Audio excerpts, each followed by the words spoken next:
ini nanti kita bukan menelanjangi, tapi mempelajari, mengetahui tentang kesucian dzurriyyah Nabi supaya tidak dikotori oleh orang-orang genah ini.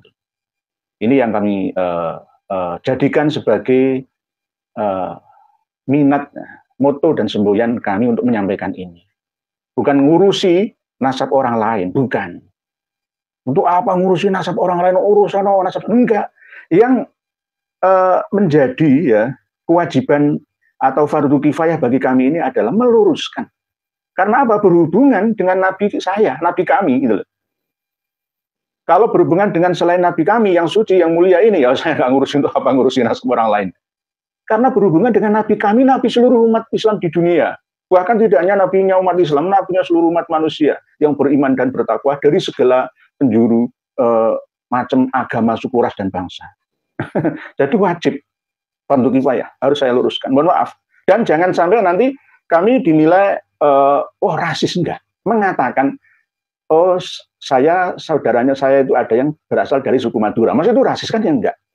Saya asli Jawa, istri saya Madura, keponakan saya Bayak kan sama. Misalkan ini Kang Mas KRT Fakih Diningrat itu suku Jawa Mataraman. Ya, misalkan saya mengatakan seperti itu masuk rasis kan ya.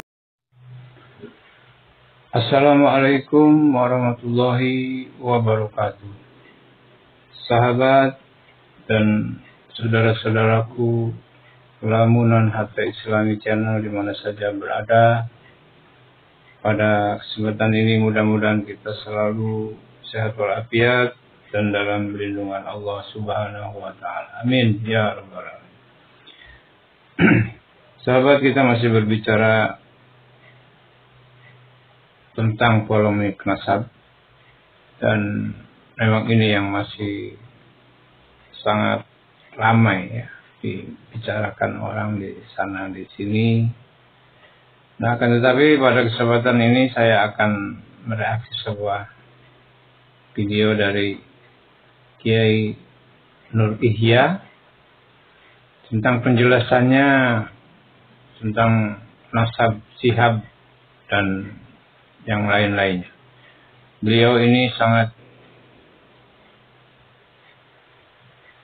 mengerti ya, sangat memahami, kemudian juga beliau terus mencari bahan kitab pendukung dan bukti-bukti otentik dari sejarah nasab ini untuk membuktikan validnya nasab seseorang. Begitu juga masalah nasab yang berkemelut pada Bahlawi. Beliau berkali-kali menyatakan bahwa nasab Bahlawi ini terputus. Walaupun kemudian datang kitab yang menyatakan keabsahan nasab Bahlawi, dan itu pun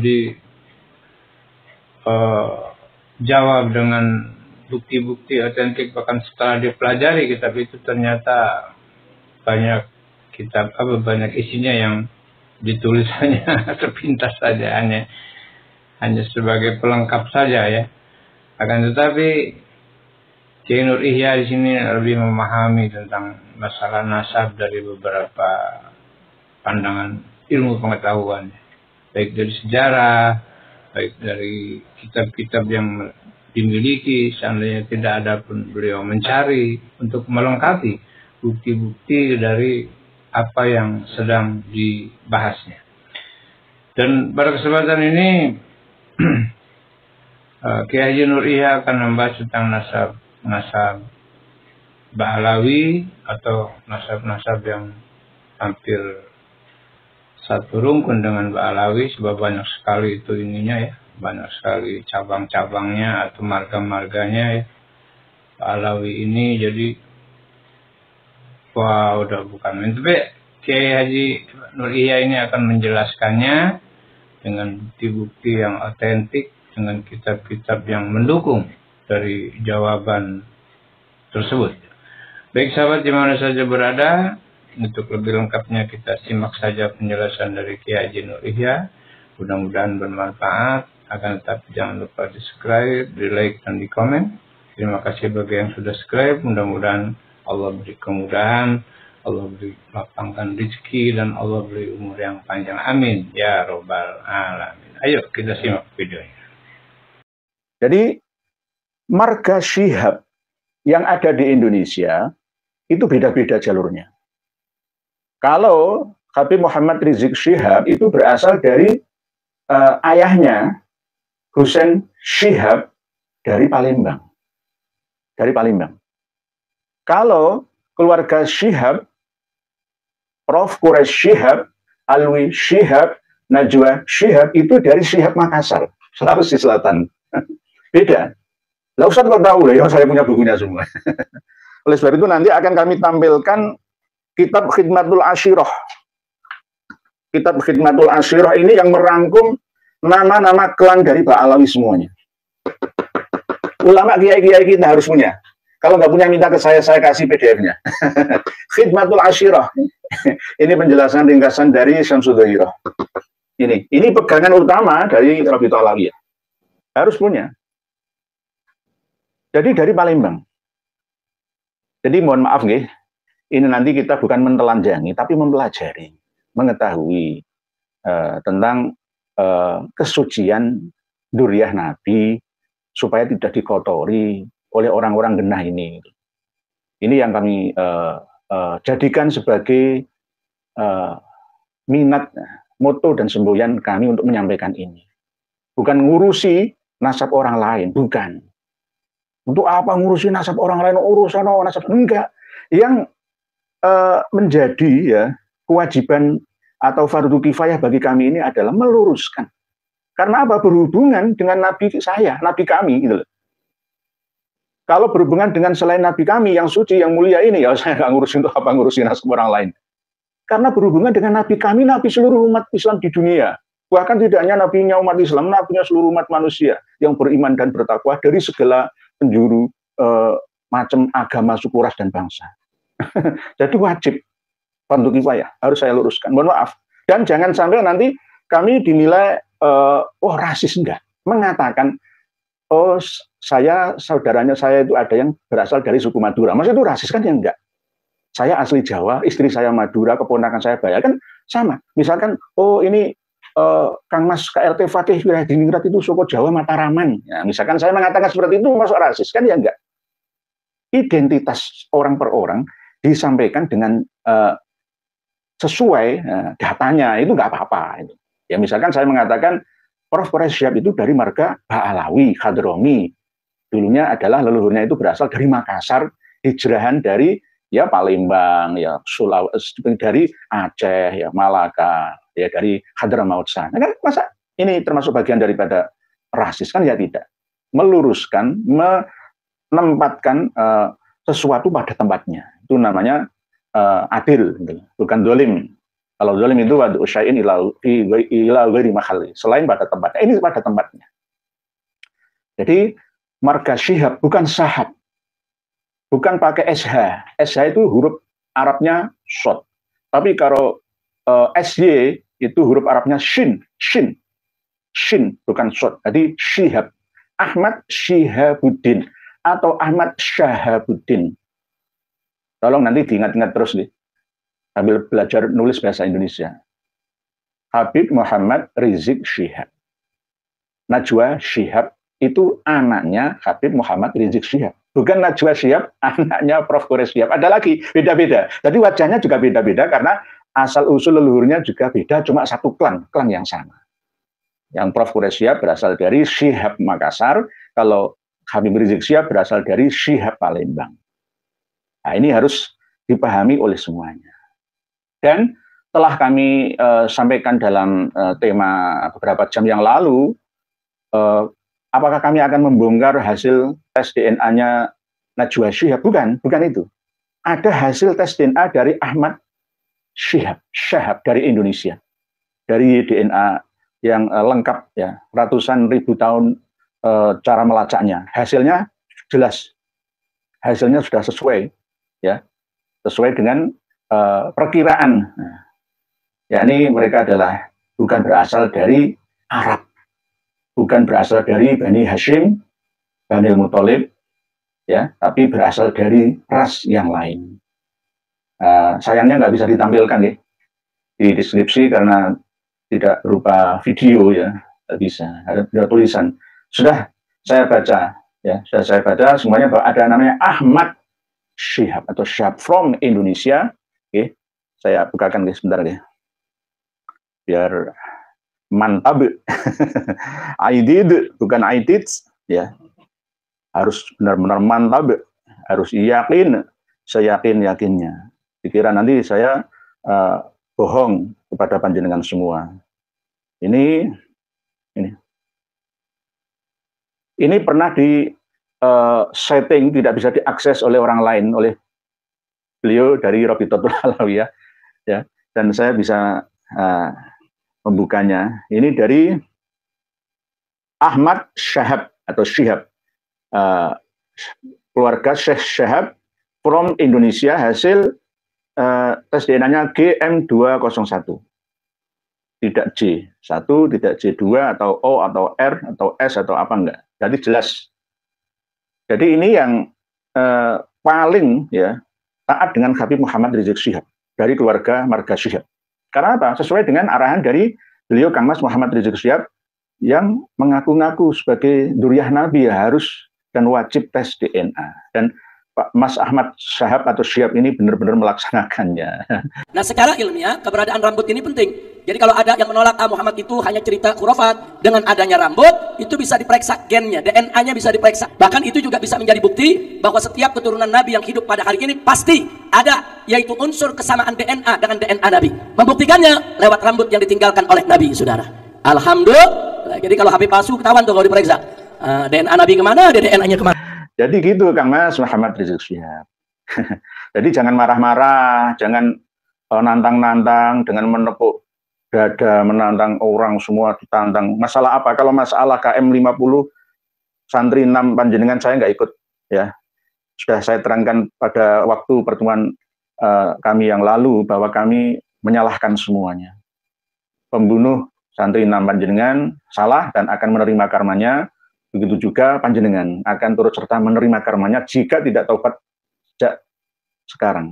Karena nanti panjenengan akan mengulang kembali korban yang lain dengan lisan yang tidak dikontrol, ya, mengkompori orang-orang. Jangan coba-coba bikin kerusuhan, saudara. Saya minta dari malam hari ini semua umat Islam, saudara, asah golok yang tajam. Saudara, asah aja golok yang tajam. Kalau mereka mau bikin huru hara di Jakarta, coba-coba ganggu keamanan, bakar-bakar halte. Hei umat Islam, keluar dari rumahmu, bawa senjatamu, ganyang mereka. Seperti apa yang dilakukan oleh Habib Ahmad Al-Aidid bin Habib Abdullah Al-Aidid Bangka Belitung, dari Habib Ismail ya Al-Aidid juga. Sekarang kita akan membuktikannya. Para pemirsa dan pendengar sekalian bisa membuka nanti di Google searching untuk mencari silsilah nasab Habib Muhammad Rizik Syihab. Ini sudah beredar di mana-mana. Jangan salahkan saya. Mari kita koreksi bersama. Kita koreksi, beliau Habib Muhammad Rizik Syihab ini adalah duriah Nabi yang ke-38. Ini tidak masuk akal. 1430 tahun sejak Rasulullah Shallallahu Alaihi Wasallam sampai sekarang kok baru 38 generasi, itu tidak masuk akal. Oke lah kalau memang dimasukkan akal ya, tapi tetap dipaksakan, terpaksa. Tapi jika masuk dalam ranah ilmiah, ini tidak bisa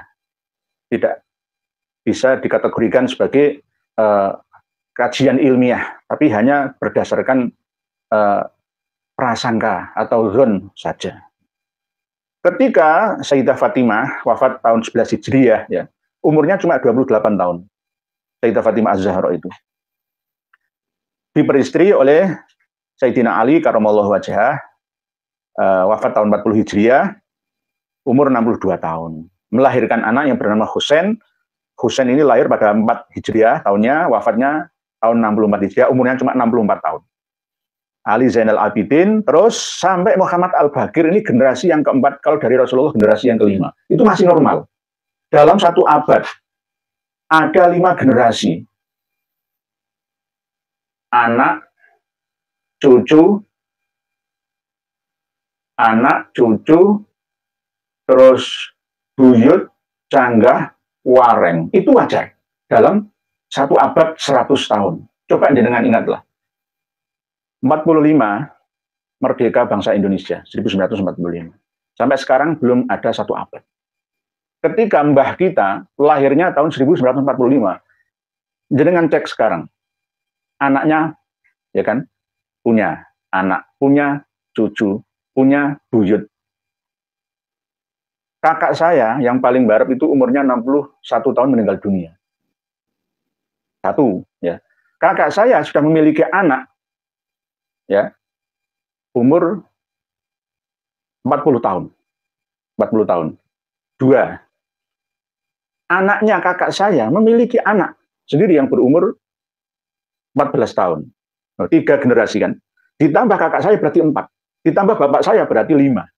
Dalam jangka waktu 100 tahun ini menurunkan 5 generasi. Ini sesuai dengan hitungan dari Fatimah Hussein Ali Zainal Abidin Muhammad Al-Baqir. Normal.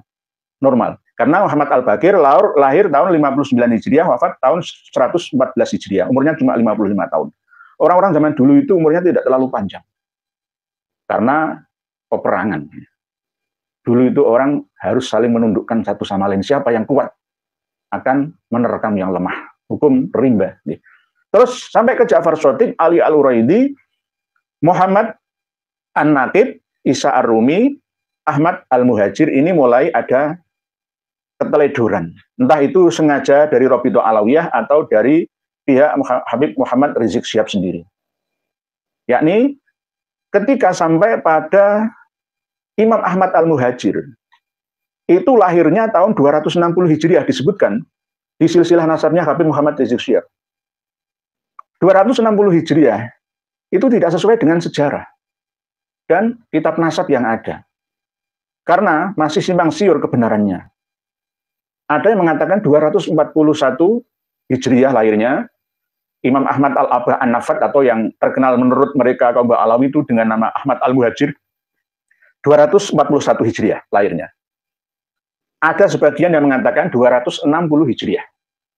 Ada lagi dalam kitab Al-Imamul Muhajir itu 273 Hijriah.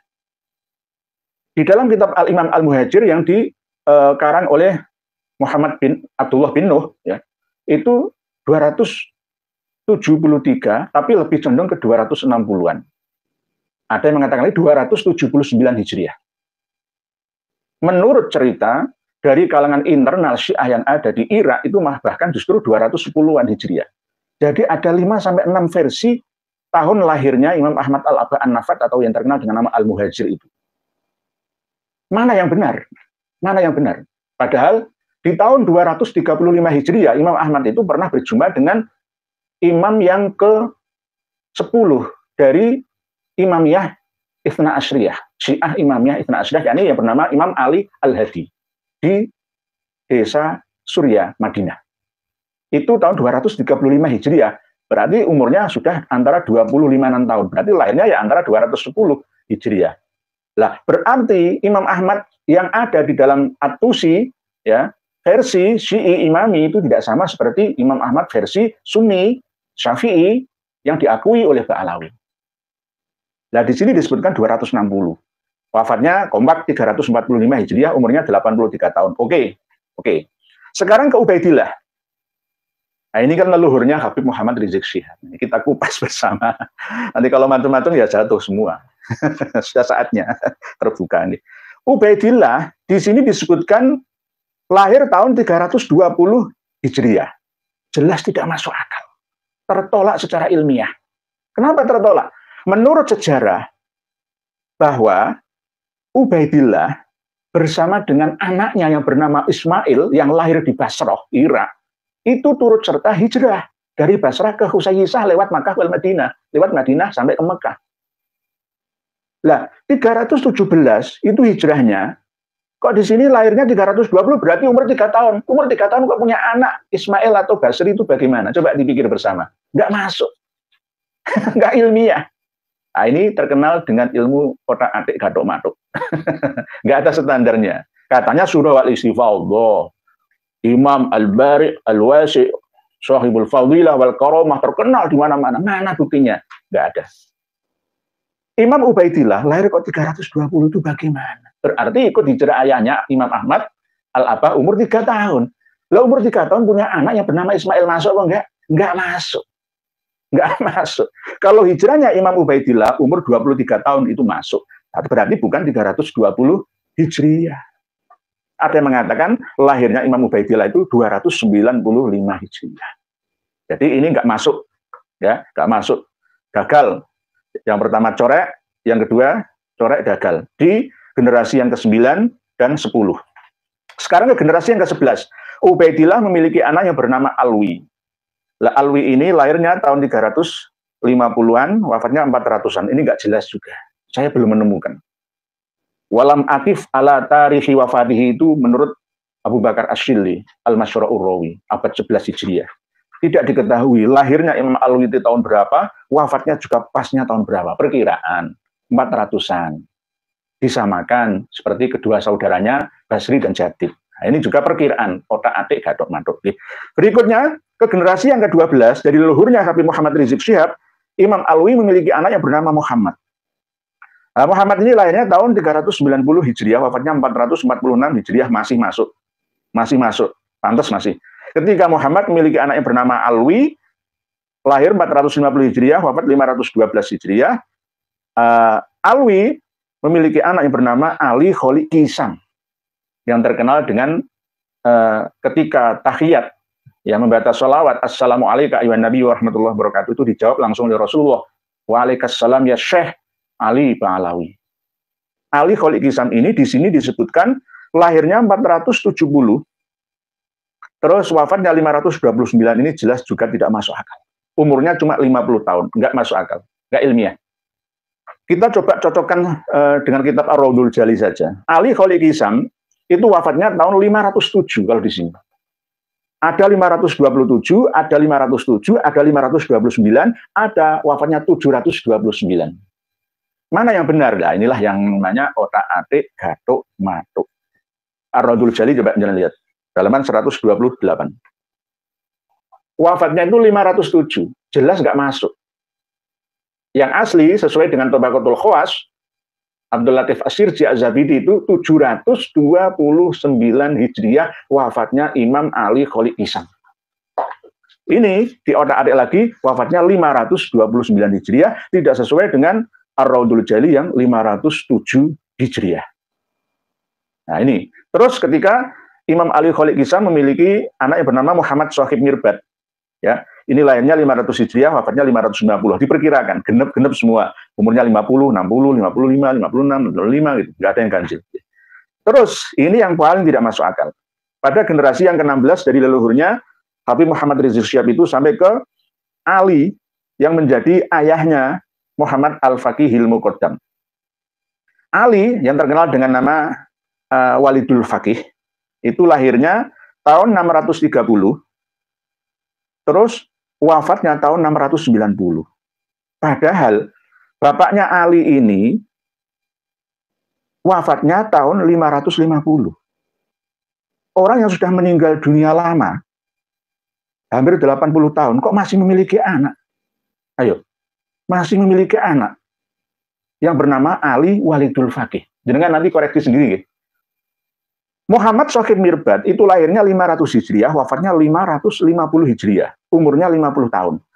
Lah, 550 itu sudah wafat. Tetapi memiliki anak yang bernama Ali, yang terkenal dengan ayahnya Muhammad Faqihil Muqaddam, lahirnya 630. Itu biar. 630 itu, Muhammad Shahib Mirbad sudah meninggal dunia, perkiraan ya 60 tahun. 80 tahun. Ya. 550 tambah 80 tahun. Sudah meninggal 80 tahun itu masih memiliki anak yang bernama Ali Walidul Faqih. Gitu. Lalu, ini yang paling membagongkan lagi. Ali Walidul Faqih memiliki anak yang bernama Muhammad Al-Faqihil Muqaddam yang terkenal. Muhammad bin Ali Ba'alawi, ya, tokoh sufi ya, yang mengalahkan Syekh Abdul Qadir Al-Jailani katanya menurut mereka, ya. Itu lahirnya tahun 574 Hijriah. Wafatnya 653 Hijriah. Masuk? Enggak. Enggak masuk. Antara lahirnya ayahnya, itu duluan anaknya. Ayahnya itu lahirnya 630, anaknya lahirnya 574. Itu piye to iki? Jelas nggak masuk akal. Cocokkan semualah. Buka sendiri daripada nanti saya dikira ngarang-ngarang dewe. Jadi nggak masuk sudah. Ini jika sampai saya telusuri semua ke Habib Muhammad Rizik Syihab itu jelas. Ini corek semua, gagal. Gagal menjadi dzurriyyah Nabi berdasarkan silsilah nasab ini. Tidak ilmiah, tidak masuk akal, tidak masuk akal. Nah, tolong dibenahi lagi kalau toh mau diakui secara ilmiah, ya. Tolong dibenahi lagi. Jelas salah, ya. Salah. Siapa yang menyalahkan? Dia standar. Orang wong wis mati puluhan tahun kok masih memiliki anak. Itu bagaimana? Coba dipikir-pikir bareng dulu. Yang ini. Wong ayahnya itu lahirnya lebih duluan anaknya, ono ta Mas? Atau yang sudah meninggal dunia lama puluhan tahun masih bisa memiliki anak. Ini sama dengan halusinasi, sama dengan penyakit malihulia, sama dengan itu. Jadi mohon maaf, tidak ada kejahatan yang sempurna. Walaupun sudah berjalan lama, diyakini syuhra wal istifadah oleh banyak orang, tetap akan ada kelemahannya. Karena apa? Akan terjatuh dengan sendirinya. Karena kesalahannya sendiri, menggali lubang yang akan dimasukinya. Saudara-saudariku semuanya, para pemirsa dan pendengar sekalian, ini saya sertakan kitab Khidmatul Asyirah. Kitab Khidmatul Asyirah ini dikarang oleh Al-Ustadz Al-Jalil As-Sayyid Ahmad bin Abdullah As-Segaf Al-Alawi. Tahun 1964, sebelum meletusnya G30 SPKI. Dikarangnya di Jakarta, Indonesia, oleh Robito Alawiyah. Tahun hijriahnya 1384, sesuai dengan tanggal 11 Juli 1964. Di sini disebutkan ada Qabail atau Qabilah, klan-klan dari Pak Alawi itu sejumlah 346 nama klannya. 346. Ini. 346. Ini bisa mengalahkan suku-suku bangsa yang ada di seluruh Indonesia. Toh di dalam catatan di spenduk sensus yang ada di Indonesia itu ada 300 lebih suku dan bangsa, tapi ada subnya itu lebih dari 1.300-an. Tapi kalau disuruh menyebutkan 300 klan atau kabilah atau suku, kita tidak akan bisa menemukan. Paling yang perkiraan-perkiraan pecahan-pecahannya saja.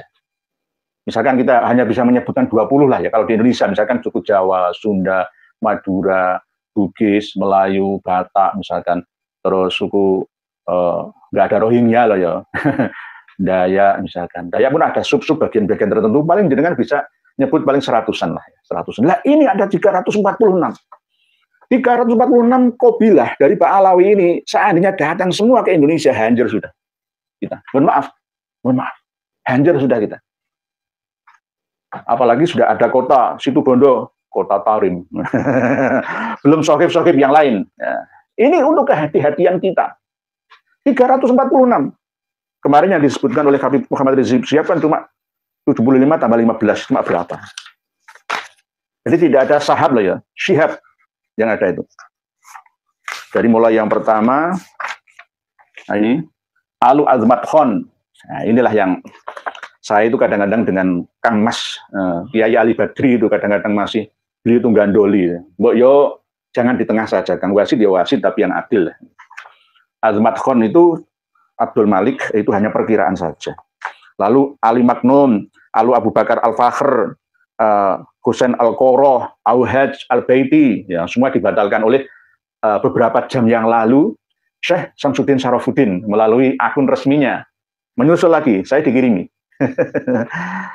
Jadi Mufti Diyar Al-Yamaniyah Syekh Syamsuddin Syarafuddin beberapa jam yang lalu ngirimi bahwa sudah dibatalkan lagi beberapa kabilah dari Pak Alawi. Pak Hasan Al-Hudaili, Pak Fauk, Pak Farwash, Al-Walaj, Al-Basuroh, Ali Lala, Ali Kuku. Banyak sekali, ada Al-Jazirah juga. Al-Mahjub, Al-Haddad, Hamdun, Basakota, Musarrofa, Tawil, Bafaroj, Al-Hasim, Khadijah, Ahmad Al-Unahaikon, ada 346, enggak saya sebutkan satu persatu, lama nanti. Al-Aidrus, semua Ali Muhammad, ya, Alwi bin Muhammad, termasuk yang paling penting khusus tentang keluarga dari Kang Mas Muhammad Rizik Syihab itu, nah ini, Auladu Abdurrahman bin Ali As-Sakron, yakni Syihabuddin bin Abdurrahman bin Ali bin Abu Bakar As-Sakron. Ini Ali Syihab, Ali Syihab. Jadi antara Ali Syihab dengan Ali Al-Hadi itu sama, Ali Al-Hadi. Keluarga Ali Al-Hadi, mantan suaminya Ratna Sarumpait. Ali Al-Hadi, Syihab. Nah, Syihab ini pecah jadi Syekh bin Syihab, bin Husain Syihab, dan juga Zain bin Aidrus bin Syihab. Nah, jadi Syihab-Syihab itu banyak. Jadi mohon maaf ini buka-bukaan. Jadi tolong dimiliki khidmatul asyirah. Itu juga kalau bisa memiliki juga Al-Imam Al-Muhajir. Kitab Al-Imam Al-Muhajir ini ada 2. Ya. Pertama dikarang oleh penyalin kitab Syamsul Dhohirah. Ya. Oleh Habib Muhammad Dia Syihab. Nah, ini pakai shin di sini. Lihat Syihab. Bukan Sahab, bukan Sohab, bukan. Terus yang kedua Abdullah bin Nuh. Ini walaupun bukan seorang Habib, kiai asal Cianjur. Jasanya cukup banyak tapi dikelabui, ya. Diakali, dikadali sama Mbah Alam. Akhirnya ngarang kitab sama seperti turunannya, ya, yang disalin pertama Muhammad Dia Syihab dan Abdullah bin Nuh asal Cianjur yang disambungkan silsilah nasabnya sampai Alwi bin Ubaidillah bin Ahmad Al-Abah alias Habib, sama-sama Habibnya. Ini. Jadi kita harus hati-hati. Ya, harus hati-hati. Kalau ada kiai yang meluruskan seperti ini ya harus didukung gitu. Tidak boleh malah justru wah rasis. Oh, itu buka rahasia orang lain pribadi. Oh, enggak seperti itu. Ini demi kebaikan bersama. Berhubungan dengan Nabi kita harus meluruskannya jika ada pihak yang mengotorinya. Keluarga Nabi yang suci itu jangan dikotori.